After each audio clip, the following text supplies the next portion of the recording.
ખુલ્લા મને જ્યારે ડોક્ટર સાહેબ પોતાનો એક્સપિરિયન્સ શેર કરી રહ્યા છે, પોતાની પર્સનલ લાઈફ શેર કરી રહ્યા છે, ત્યારે એક પ્રશ્ન હું એમને પૂછવા માંગીશ કે સર, અત્યારે જેટલા પણ સ્ટુડન્ટ્સ મેડિકલ લાઈન લઈ ચૂક્યા છે અથવા તો MBBS કરી રહ્યા છે, એ લોકોને તમે શું કોઈ એડવાઇસ આપવા માંગશો?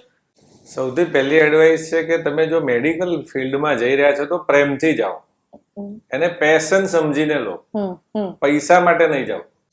એ તો અઘરું પડશે. હવે એ વસ્તુ એટલા માટે કહેવાની જરૂરી છે કે અત્યારે તમે જુઓ કે મેડિકલ ફિલ્ડ એટલું બધું મોંઘું થઈ ગયું છે કે આપણે જવું ના જોઈએ, પણ જે જનરલ કેટેગરીના સ્ટુડન્ટ છે એના માટે ફક્ત 27% બાકી રહી ગયું છે. હવે 900 માર્ક લાયા પછી બી જો એને ગમતી જગ્યાએ નથી મળતું, એટલે એને બિચારા પૈસા ભરીને બીજી જગ્યાએ જવું પડે.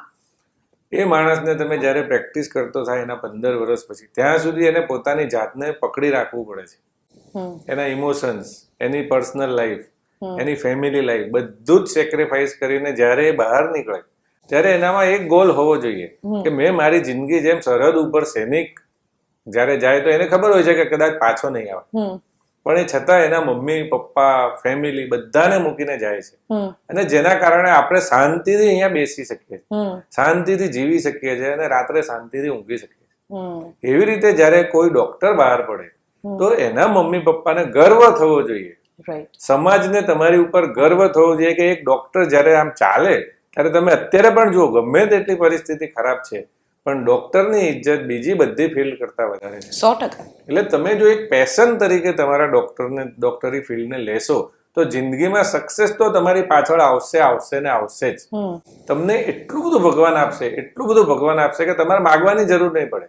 મારા 30 વર્ષની કેરિયરમાં મેં આજ સુધી ભગવાન પાસે બીજું કશું માગ્યું નથી, કારણ કે મને ભગવાન સામેથી આપી દે છે. મારે ક્યારે એવું નથી કેવું પડતું કે મારે ભગવાન આ જોઈએ છે, એના 2 દિવસ પહેલા તો એ વસ્તુ મારી જોડે આવી ગઈ હોય છે. વાવ. કારણ કે એને તમારી જરૂરિયાતોની તમારા કરતા વધારે ખબર છે. એબ્સોલ્યુટલી. એટલે ક્યારેય બી તમે ખોટું કામ કરીને અથવા કોઈનું દિલ દુખાઈને પૈસા કમાવાની દાનત ક્યારેય આ ફિલ્ડમાં રાખવી નહીં. મારો એક જ નિયમ છે કે મારા ક્લિનિકમાં જે પેશન્ટ આવી ગયું એ પાછું ના જવું જોઈએ. મારા ફાધર મને કહી ગયા હતા કે એક દિવસ ભગવાન આવશે તને મળવા, તું એવી પ્રેક્ટિસ કરજે કે ભગવાન આવશે તને કોઈ ગરીબ તરીકે મળવા, અને કોઈ ગરીબ પેશન્ટ તારે ત્યાંથી પાછું નહીં જવું જોઈએ, કારણ કે કયા દિવસે આવશે તને બેટા ખબર નથી. એટલે કોઈ દિવસ ભગવાનને નિરાશ નહીં કરતો. એટલે છેલ્લા 27 વર્ષથી હું દિવસની રાહ જોઈ રહી. અરે, I can see in your eyes જ્યારે તમે તમારા ફાધરની વાત કરો, એકચ્યુઅલી તમે ઇમોશનલ થઈ રહ્યા છો, રાઈટ? કારણ કે એમણે કીધું છે કે ભાઈ ભગવાન કોઈને મળવા આવે એવું મેં જોયું નથી, પણ તને મળવા આવશે. તો I think this is the thought કે જે તમને તમારા એથિક્સ સાથે એક આખી હોસ્પિટલ રન કરવામાં કે તમારા પેશન્ટ સાથે ડીલ કરવામાં, સર તમે ઇમોશનલ થઈ ગયા છો. બિલકુલ.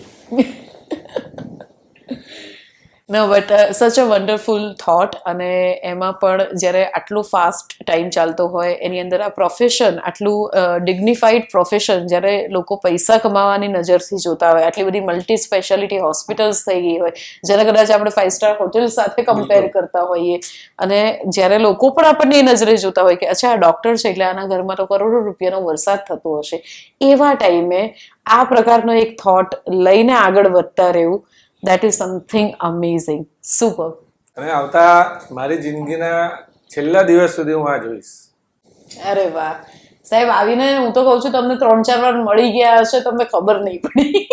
અને જે પ્રકારે તમારા ચહેરા ઉપર ખુશી, તેજ અને જે પ્રકારનું વ્યક્તિત્વ તમે છો, આઈ એમ શ્યોર એ વારંવાર મળતા આવતા જ રહેશે, મળવા આવતા રહેશે. મને બી એવું ફિલિંગ થાય છે. હે ને? થાય છે. તો પછી અધરવાઇઝ આટલું, કારણ કે ઘણા પેશન્ટો મને આવીને ખાલી એમ કે સાહેબ અમે તમને ખાલી મળવા આવીએ છીએ.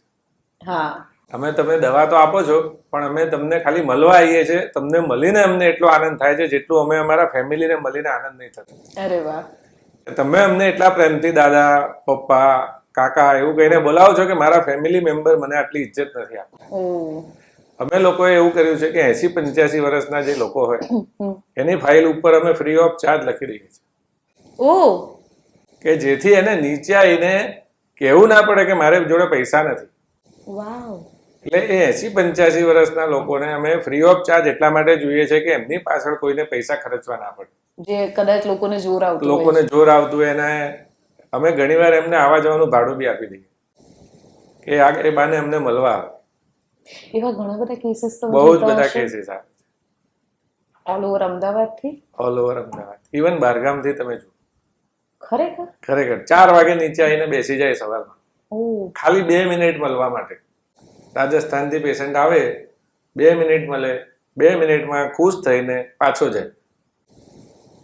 હું છે ને લગભગ 13 વર્ષથી રેડિયોમાં કામ કરું છું. એના પછી પોતાની કંપની ચલાવું છું, બરાબર. બહુ જ બધા લોકોને મળું છું, અતિશય મુલાકાત થાય. મેં આ માંગણીના વેઢે ગણાય ને એવા લોકો જોયા છે કે જેમના ચહેરા ઉપર તમને ફૂલ સેટિસ્ફેક્શન જોવા મળે લાઈફનું. એક આગળ વધતું રહેવું એ બધાને ઈચ્છા હોય જ, પણ steel a person who is satisfied કે એને જે પણ મળ્યું છે. સો આઈ ગેસ તમે એમાંના એક વ્યક્તિ છો. Thank you. મેં જિંદગીથી કશું માગ્યું નથી, અને ભગવાનની દયા છે કે મારે કદાચ જરૂર પડશે બી નહીં, કારણ કે મારી જરૂરિયાતો બહુ ઓછી છે. મારી પોતાની જરૂરિયાતો બહુ ઓછી છે. આજે પણ મારા સ્ટાફની સાથે હું બાઇક ઉપર બેસીને કોઈ પણ જગ્યાએ જતો રહું છું. પેશન્ટ જોવા જવું હોય તો મારે જરૂર ગાડીની નથી, રાઈટ. મારે ખાલી ત્યાં સુધી પહોંચવા માટે જે પણ વ્હીકલ હોય એમાં જતો રહું, રિક્ષામાં બેસીને જતો રહું. તમને પાક્કું બહુ સારી ઊંઘ આવતી હશે. એકદમ એકદમ. Amazing. Thank you so much. તમે આટલી બધી વાતો અમારી સાથે શેર કરી, આટલું મન મૂકીને વાત કરી, અને સૌથી વધારે તો કે આટલો સમય ફાળવ્યો, કારણ કે તમને મળવું ખૂબ મુશ્કેલ હોય છે. And I also got this opportunity to meet you, and for that I am very much thankful. Thank you so much. Thank